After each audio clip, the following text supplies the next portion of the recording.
Magandang gabi po. Welcome sa ating programang Patnubay sa Kalusugan. Pwede po kayong mag-subscribe sa aking YouTube channel, Rose Alfonso. Click nyo po yung subscribe pati yung bell para ma-update kayo sa aking bagong video.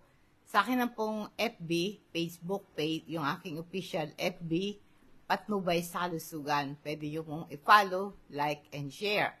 Tulad po ngayon, akin tatalakayin bakit po yung mga older people, madaling sumakit ang tuhod. Alam niyo po, ang tuhod natin, ito ay, hindi lang matanda ang may problema nito kahit ano pa yung edad mo. Maraming factors bakit nagkakaroon ng sakit ng tuhod. Age-related changes. Pag nagkakaedad ka na, meron ng pagbabago tulad yung cartilage. Ito ay nasisira. Ang cartilage, ito yung pinaka-cushion ng surface ng ating kasukasuan. Nakakatulong ang cartilage para hindi magkaroon ng friction ang dulo ng ating mga buto at para hindi sumakit. Pag nagkakaedad tayo, yung cartilage na yon na pinaka-cushion para hindi magkiskisan yung ating mga buto at di magkaroon ng sakit, nasisira, nagiging dahilan ng osteoarthritis. Ito ang major cause ng sakit ng tuhod sa mga matatanda. Ang cartilage kasi natin, ito'y parang shock absorber.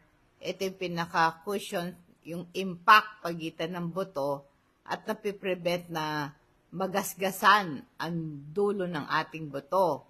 Dapat ang movement, pagka meron kang healthy cartilage, meron kang smoothen movement, at walang pain. Ang cartilage ay para siyang Teflon coating. Nagpo-provide ito ng slippery surface, inaalaw yung buto na mag-glide, no? Yung movement nila, naiwasan yung friction. Ngayon, kaya sumasakit din yung tuhod natin, bukod dun sa cartilage na nasisira, maring humina yung muscle at saka yung ligament. Yung muscle at saka po yung ligament, nagpo-provide ito ng support at saka stability ng ating tuhod. Ngayon, itong structure na to pwedeng humina, kaya nagkakaroon ng injury at saka kirot. Yung ating ligaments ay para siyang kable na hinahawakan yung bridge together para hindi mag-collapse. Halimbawa, yung ligaments na yan, ito ay para silang kable, kinokonekta yung buto sa kasukasuan. Iniiwasan na ma-dislocate at habang ito ay ginagalaw. Yan po, yan ang pagka po yung ligaments na parang kable na nagko-connect sa buto at joints ay na-damage, nagkakaroon po ng sakit ng tuhod. Ang osteoporosis, ito yung condition na humihina ang buto at susceptible tayo sa fracture. Kasama na yung tuhod, nagkakaroon ng sakit, kirot at discomfort. Yung pong ating, yung ating pong buto ay kung titignan nyo po yung jar na punong-puno ng candy. O kaya cookies. Pag nag-e-enjoy kang kumain ng cookies, mawawala ng laman yung jar. Katulad dito ng bones, naturally, nawawala yung mineral content habang nagkakaedad. Yung osteoporosis nga, na dahil nagkakaedad ka, humihina, nagiging empty yung cookie jar. Kaya po yan po ang kaso ng osteoporosis. Kaya nga po yung osteoporosis, ito isang sakit na nawawala yung mineral ng buto. Para ba yung puno, tinatanggalan mo ng balat, na-expose ito, at vulnerable ito sa damage. Kaya maganda pong may benefit ang vitamin C, meron siyang antioxidant properties, na ito po yung nagko-contribute, kapag ito pong oxidative stress, nagko-contribute yan sa inflammation and pain sa arthritis. Kaya sabi sa research, kung meron kang osteoarthritis pain, mag-take ka ng vitamin C. Ito isa mahalaga sa collagen formation. Ito'y merong vital component ng cartilage, bones, and connective tissue sa ating tuhod. Kung meron kang sapat na vitamin C, nakakatulong sa repair process ng ating mga tuhod. Pang-control din ng uric acid ang vitamin C kasi yung pagmataas ang uric acid mo, may kaugnayan yan sa gout. Ito'y condition, biglang sumasakit ang tuhod. Sabi ang vitamin C, nakakababa ng uric acid at nare-reduce ang gout attack. Ang Super B complex po ay nag-i-increase ng energy level mo at kino-convert yung food into energy. Panlaban ito sa hapo at pagod. Nag-i-improve yung energy level mo. Pag nagtitake ka ng Super B complex, nag-i-improve din yung mood mo, yung brain function mo. Ito po'y tumutulong ito sa better thinking and understanding. Nare-reduce yung stress at anxiety mo rin. Nare-regulate yung stress hormone na nagpo-promote ng feeling ng calmness. Kaya nagko-contribute po sa sakit ng tuhod pag nagkaroon ka ng infection. Halimbawa, meron kang ubo, meron kang sipon, nilalagnat ka, automatic yung tuhod mo sumasakit. Kaya marami pong pag-aaral na yung pain later in life, halimbawa, nagkaroon ka ng previous injury nung bata ka. Minsan, kalaunan, pagka ikaw ay, senior citizen na, mamamanifest mo na yung pain, no? Kaya may mga knee injuries, maaring minor, maaring severe, yung overstretching ng ating muscle or tendon, at yung mga hamstring strain and quadriceps strain. Kaya yung overstretching ng ating tuhod, napupunit yung ligament, namamaga, nagkukos ng pain, kaya nagiging dahilan nito ng pagsakit ng tuhod natin. Kaya nga po yung kneecap, pag ito po ay namaga, no? Halimbawa po sa takbo mo, nagkaroon ng pressure yan dito sa tuhod mo. Siyempre, pag tumatakbo ka, ginagamit mo yung shin bone mo. Nakakonekta din yan sa tuhod. Katulad din yung mga exercise na running or jumping, ganon.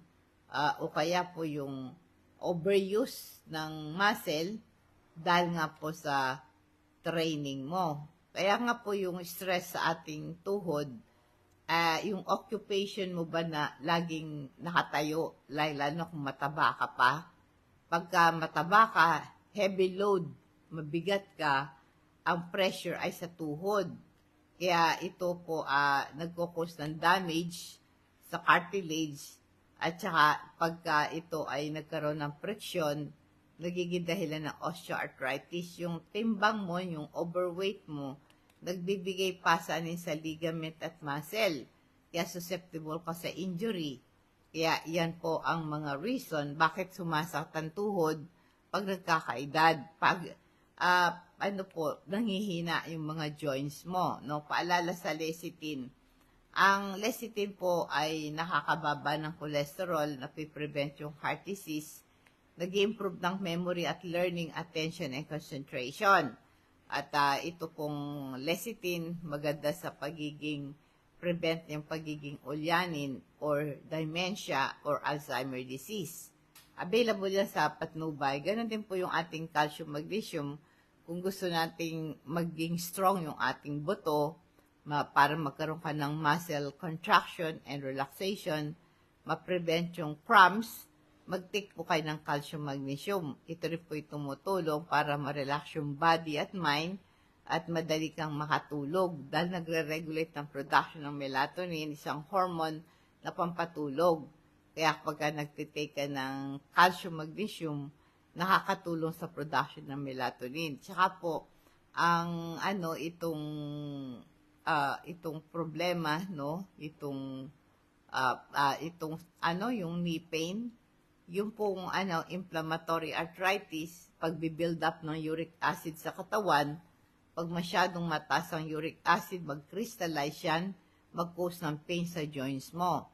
Kaya po, pagka meron kang pag nagkaroon ka ng inflammatory response, nagiging dahilan ito ng sudden and severe pain and swelling, redness, and warmth affected joints, no? Bakit? Bakit kaya pagka may infection ka, meron kang sipon at ubo, natrangkaso ka, nagkakaroon ka ng sudden and pain and swelling and redness sa tuhod mo. Bakit?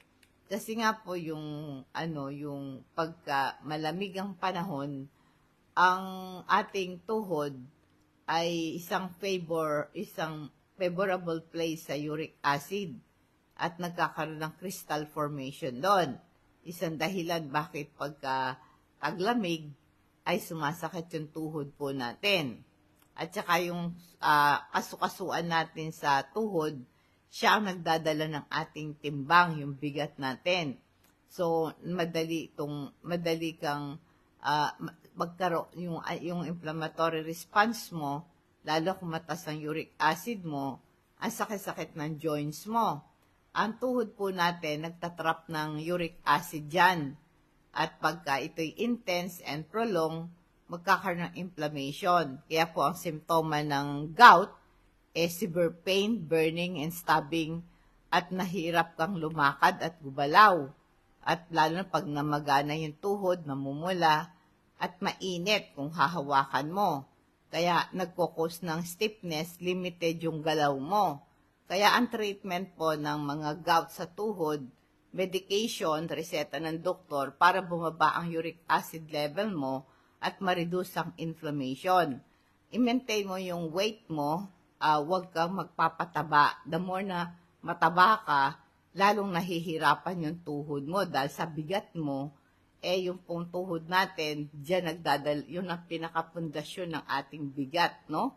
At huwag kang magiinom ng alak, ito po ay nagkukos ito ng pagtaas ng uric acid.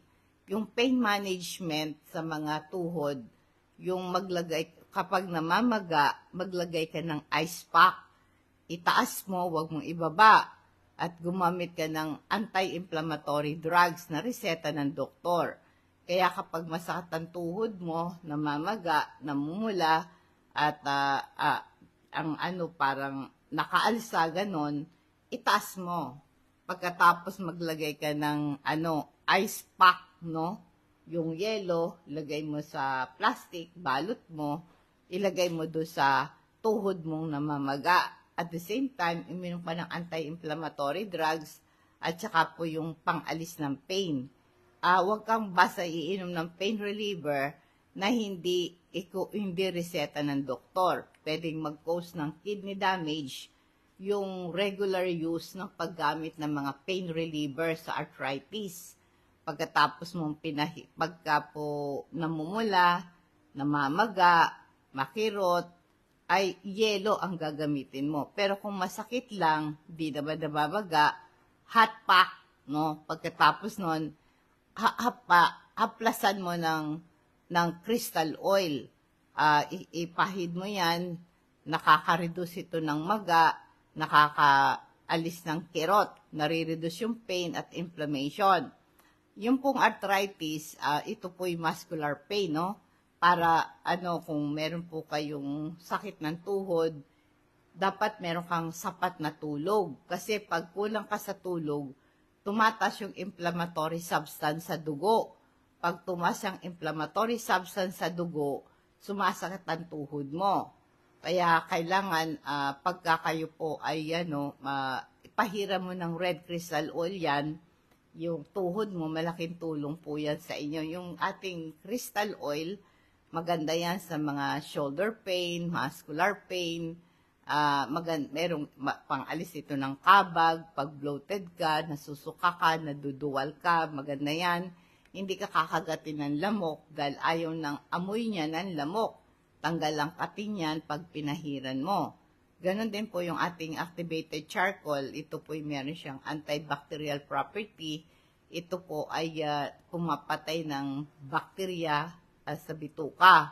Naiwasan yung inflammation, nakakatulong ma-reduce ang inflammation sa bituka, nag-i-improve yung kalusugan ng ating bituka, na-prevent yung passage ng harmful substances sa daluyan ng dugo. Meron direct link pagitan ng stress at inflammation.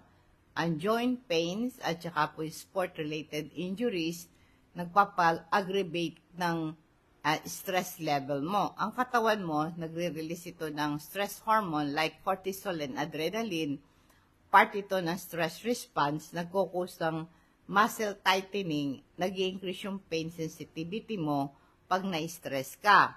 Kaya nga po yung knee pain, maraming pinanggagalingan, being overweight, at saka yung overuse ng tuhod mo, natitrigger yung knee pain, lalo na kung ang trabaho mo ay nakatayo, tulad yung mga cook, yung mga kahera, mga tindera, yan, no?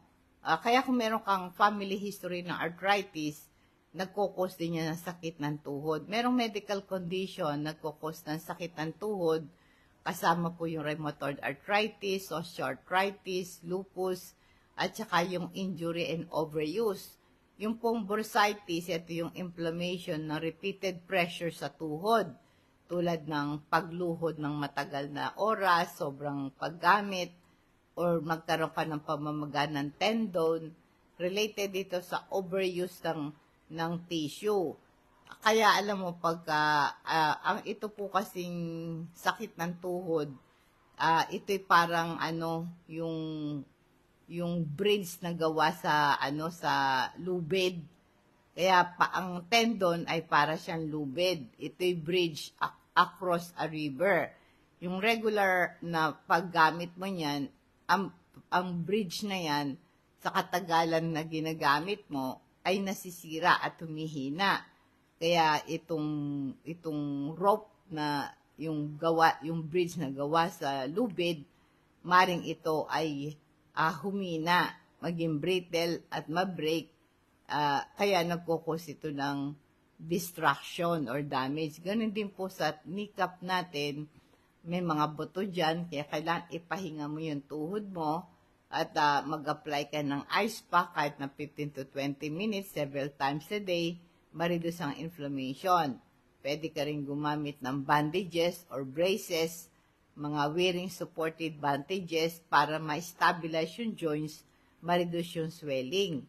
At saka yung tuhod mo, itaas mo above the heart level para ma-reduce yung fluid buildup at mag-promote ng healing.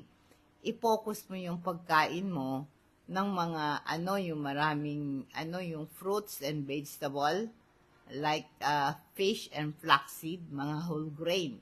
I-prioritize mo yung professional medical advice for knee pain, diagnosis, and treatment. Ang natural remedy ay hindi mo dapat i-replace yung medical care, no?